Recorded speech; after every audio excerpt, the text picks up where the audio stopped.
तो welcome dear students, मैं एजाज लड्डन फिर से एक बार आपका वेलकम करता हूं, स्वागत करता हूं आपका अपना यूट्यूब चैनल ब्रिलियंट नॉलेज में।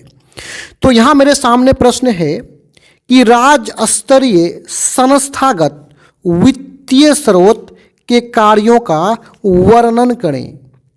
यानी राज्य के स्तर पर, राज्य के लेवल पर जो संस्थागत वित्तीय स्रोत है, वित्तीय का मतलब होता है वित्त का, और वित्त मतलब होता है रुपया।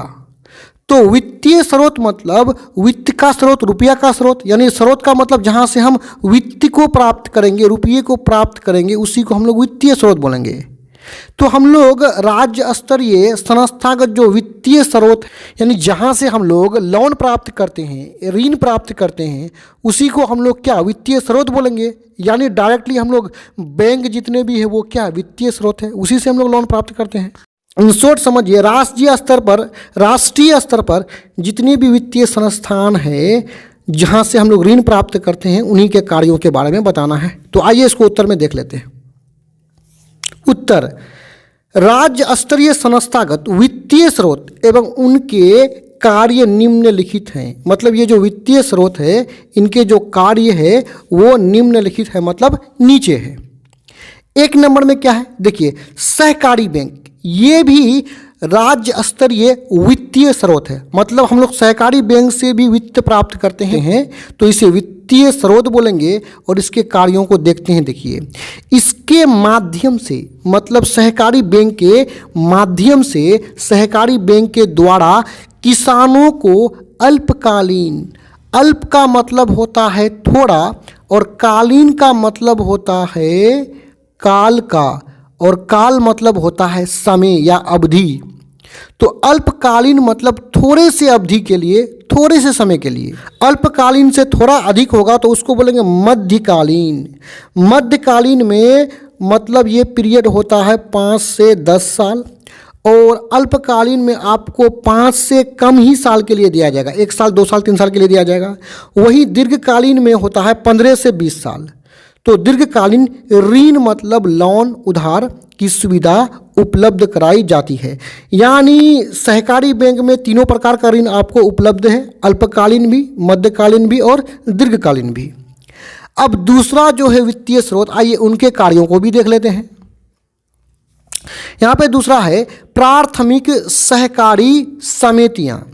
ये उत्पादन कार्यों के लिए, उत्पादन मतलब किसी चीज़ को उत्पादन करने वाले कार्य को, काम को हम लोग उत्पादन कहते हैं। जैसे किसान खेतों में अन्न का उत्पादन करता है तो उसको उत्पादन कार्य बोलेंगे। तो उत्पादन कार्य के लिए अल्पकालीन ऋण 1 वर्ष के लिए, केवल अल्पकालीन ऋण देता है, 1 वर्ष के लिए ऋण देती है। परंतु लेकिन विशेष परिस्थिति में इसकी अवधि मतलब समय 3 वर्ष तक के लिए बढ़ाई जा सकती है। वैसे ये जो प्राथमिक सहकारी समिति है, ये तो केवल 1 वर्ष के लिए ही आपको ऋण देगा, ब्याज देगा, लेकिन विशेष परिस्थिति में इसे बढ़ा करके 3 वर्ष किया जा सकता है। अब आगे देखिए, भूमि विकास बैंक है। भूमि विकास बैंक ये किसानों की भूमि को बंधक रखकर, बंधक मतलब गिरवी रखकर, किसानों के भूमि का जो कागजात है ना, उसको गिरवी रखकर कृषि में अस्थायी सुधार एवं विकास के लिए, कृषि में अस्थायी सुधार के लिए, विकास मतलब तरक्की के लिए दीर्घकालीन ऋण प्रदान करता है। ये ऋण कौन प्रदान करता है? भूमि विकास बैंक। अब चलिए आगे देखते हैं।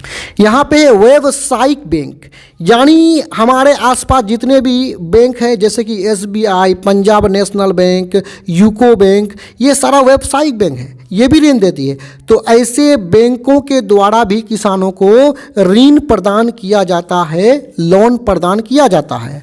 और यहाँ पे 5वां नंबर पे है क्षेत्रीय ग्रामीण बैंक।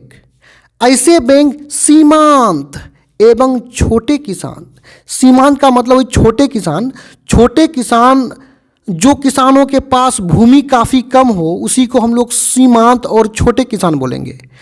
तो सीमांत एवं छोटे किसानों, कारीगरों, कारीगर मतलब क्या, कामकाज करने वाले को कारीगर बोलते हैं।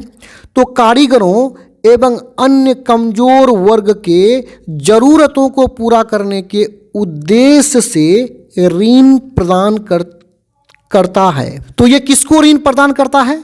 ये ऐसे लोगों को ऋण प्रदान करता है जो सीमांत एवं छोटे किसान हो, कारीगर हो, कोई कमजोर वर्ग हो, यानी कोई गरीब हो, उसके ज़रूरत को पूरा करने के उद्देश्य से ऋण प्रदान करता है कौन? क्षेत्रीय ग्रामीण बैंक। अब आगे बढ़ते हुए लास्टवां पॉइंट को देख लेंगे। अब लास्टवां पॉइंट को इसको देख लेते हैं। यहाँ पे है नाबार्ड। देखिए, नाबार्ड शीर्ष संस्थान है। शीर्ष मतलब सबसे बड़ा संस्थान है, ये सबसे टॉप का संस्थान है। ये किसी किसान को ऋण नहीं देता है, ये बैंकों को ऋण देता है। बैंक से हमें ऋण मिलता है। यानी नाबार्ड शीर्ष संस्थान है जो वित्तीय संस्थानों यानी बैंकों को, व्यावसायिक बैंकों को, क्षेत्रीय ग्रामीण बैंकों को वित्त की सुविधा प्रदान करती है। यानी ये जो नाबार्ड है ये बैंकों को, वित्तीय संस्थानों को ऋण प्रदान करती है और इनसे, यानी ये वित्तीय संस्थान, व्यावसायिक बैंक और क्षेत्रीय ग्रामीण बैंक से किसानों को ऋण मिलता है। तो आगे है कि पुनः मतलब दोबारा ये सुविधा इनके द्वारा मतलब वित्तीय संस्थान के द्वारा, व्यावसायिक बैंकों के द्वारा, क्षेत्रीय ग्रामीण बैंकों के द्वारा ये सुविधा किसानों को प्रदान किया जाता है, किसानों को देने का काम किया जाता है। तो यहाँ पे वीडियो समाप्त होता है। डिस्क्रिप्शन में और भी वीडियोस का लिंक है। धन्यवाद।